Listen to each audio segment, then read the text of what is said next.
honneur et un plaisir de pouvoir partager de la musique avec des gens comme ça qui nous laissent la place de pouvoir nous exprimer et tout ça. Enfin, je veux dire, c'est géant, c'est incroyable. J'avoue que moi, j'ai pendant très longtemps subi le rôle d'accompagnateur. On n'avait pas la liberté de jouer ce qu'on voulait avec des gens qui nous donnaient des ordres. Musiciens de session, et à quoi. partir du moment où on a joué avec Joachim, Ouais. ça s'est libéré. On a pu jouer en trio avec Jean-François Géniclarc. On a joué normalement comme on avait envie, et ça c'est formidable. Alors dans les groupes que je forme, j'aime bien qu'il y ait une totale liberté de choix. C'est un groupe de musiciens, mais bon, il y a un nom un peu plus gros devant pour le commerce, mais dans la musique, chacun joue comme il veut, quand il veut, autant qu'il veut. Oui, c'est l'esprit collectif, et d'ailleurs dans le quartet d'Émile qui existe toujours, hein, là il y a vraiment un esprit très collectif dans ton groupe, dans ton quartet. Très collectif. Tout le monde participe. Oui, c'est encore une fois, même ici, même dans ce qu'on joue ensemble, c'est très collectif. But now you're the band leader. Now we're changed. Now you're responsible. Oui, mais il garde cet esprit d'ouverture quand même. Hein. Et ben, en parlant d'esprit d'ouverture, on va écouter tout de suite ce duo, parce qu'on profite de... Vous êtes tous les trois au micro. On va écouter ce fameux duet for Daniel Humer. Donc un duo improvisé entre Joachim Kuhn et Émile Parisien en hommage à Daniel qui est ici présent. Merci, messieurs. Sfumato, et ce duo est dédié à Daniel. C'est un très bel hommage. Hein. Bah oui, c'est bien, très bien enregistré. Bah oui, c'est de l'improvisation totale, donc ça ne peut que te plaire, ça, Daniel. Absolument. J'aimerais simplement ajouter quelque chose, en n'étant pas membre de ce groupe, en spectateur. On a toute une génération de musiciens à l'heure actuelle qui sont intouchables à tous les niveaux du jazz. Et en plus, ils sont tous identifiables. C'est-à-dire qu'on n'a pas du tout une génération Berkeley Jazz où tout le monde joue pareil. On a des musiciens qu'on identifie instantanément. Et ça, c'est quand même la chose principale en jazz. Et enfin, en Europe, on se débarrasse complètement de cette influence du dernier disque de machin en Amérique.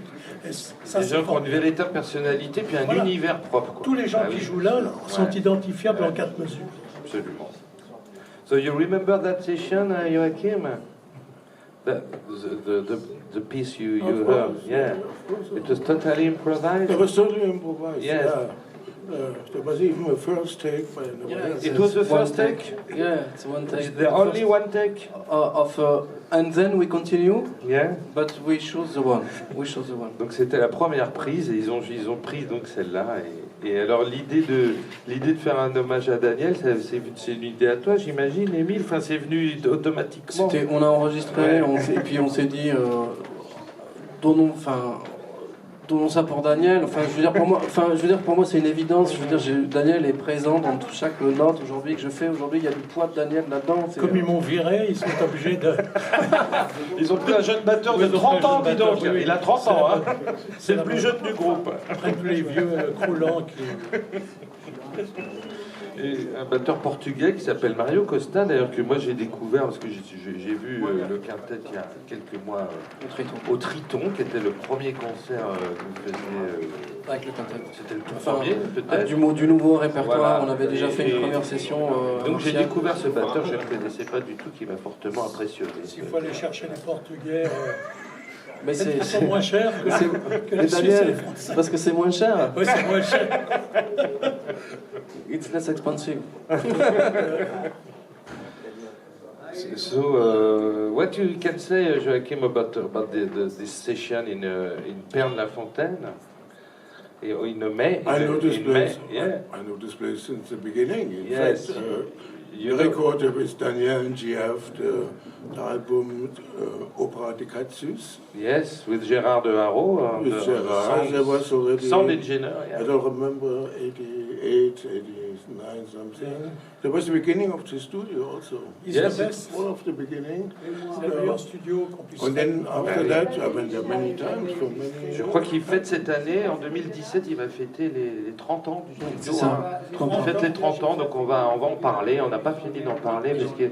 Il était hier, on a fait l'émission de radio ensemble. Parce que Gérard Delarue, c'est un héros quand même, parce qu'en plus il a monté son propre label La Buissonne, et il produit lui-même des disques, qui est quand même assez incroyable, parce qu'après tout il pourrait être juste ingénieur du son et s'occuper de son studio. Et... Puis alors il a une chose magnifique, ce garçon, c'est que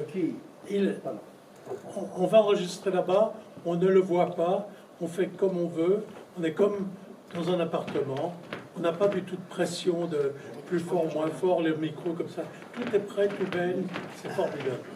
Fantastic. Alors nous avons Michel Portal qui vient de nous rejoindre autour du micro. Donc bonsoir Michel, bienvenue à New Morning Radio. Alors, est-ce qu'on t'entend? Oui, super. Oui, super. Eh ben alors voilà, là on a donc je disais qu'il y avait deux générations de musiciens dans ce groupe là, donc là je suis avec Joachim Kuhn, Daniel Humer et Michel Portal, qui sont les aînés. Et donc vous jouez avec des musiciens qui pourraient être vos enfants, peut-être même vos petits-enfants, voire si vous étiez pris très jeune. C'est le vieux. Ah ben c'est Nous, on est l'aîné, les jeunes. c'est l'aîné, mais bon, vous êtes, on va dire, vous êtes de la même génération. Je sais bien que c'est important, mais il les fait pas, il a 80 ans, Michel Portal, il les fait pas. Il paraît. Il paraît. Tu sais depuis combien de temps on joue ensemble? Non, 50 ans. oui, ça calme. Il faut bien parler sur le micro, Michel, merci. C'est comme ça, hein. Voilà, là c'est beaucoup mieux. 50 ans, alors vous vous rappelez les tout débuts? Oui, oui, il faut bien, mon bon monsieur.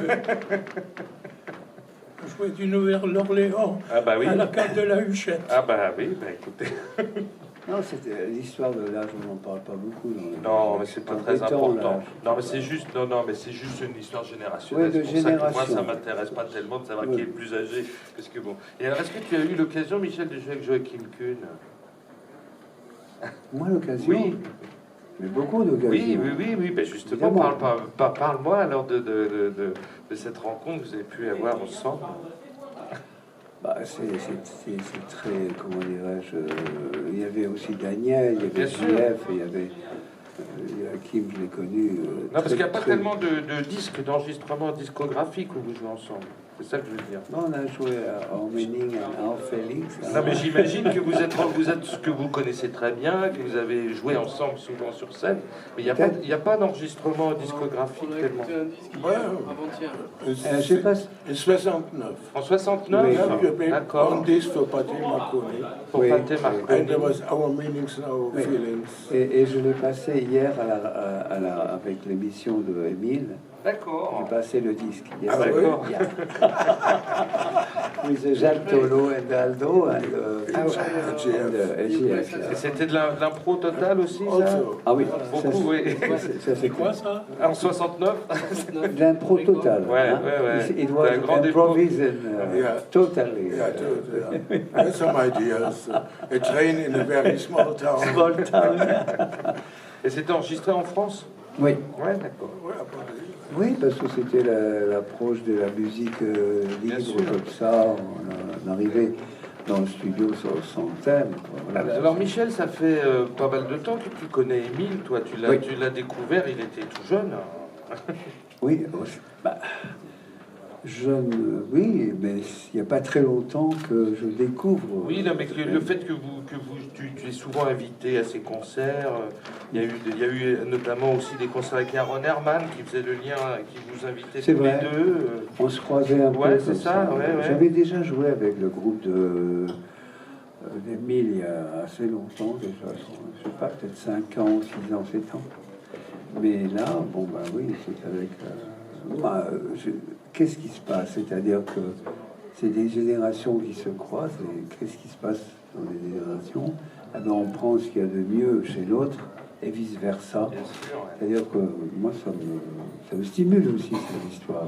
C'est pas des histoires de jeunes et de vieux. Non, mais Simplement on est que- bien d'accord. On est bien d'accord. Mais c'est vrai que Simplement, j'ai l'impression quand même qu'entre vous deux, il se passe quelque chose musicalement d'assez fort, d'assez intense.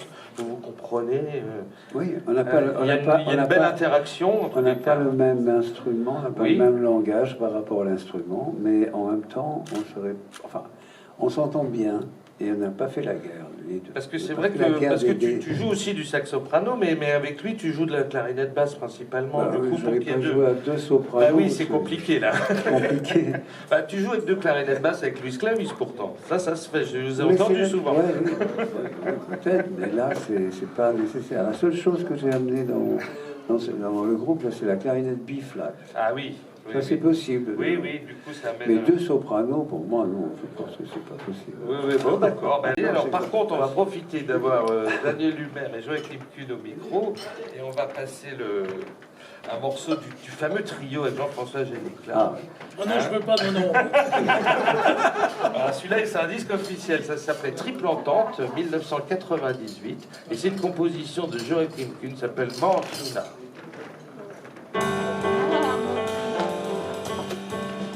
Je ne savais pas du tout, Michel, mais